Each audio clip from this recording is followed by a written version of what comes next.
All right, guys, we're in here at Silver Bullet once again, as usual. In here with Grundy, Hi, I'm Grundy. What's up? Aaron, and one of my favorite customers right here. Tell them who you are. Peter! All right, so today we're going to try something. We have something that looks like a nog, but it's not a nog. Actually, a 12 gauge. We've got to see what this thing does. I've been wanting to shoot this thing since it came in, and I just finally got permission to put some rounds through it. So we're going to go with some slug, light loads, and we're going to see what this bad boy does. Yeah.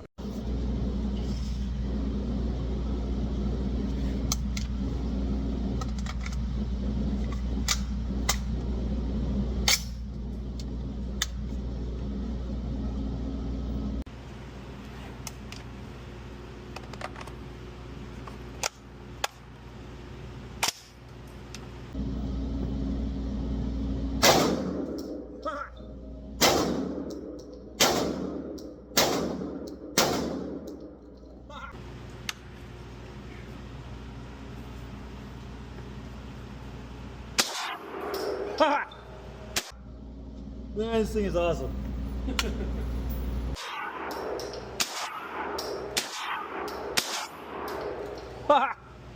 Man, this thing is awesome. 12 gauge in a Steyr body. 12? Oh my god. That's fucking dope. So let's just say, Steyr style shotgun. I love it. I love it. It's just fun. It's fun. Love that thing.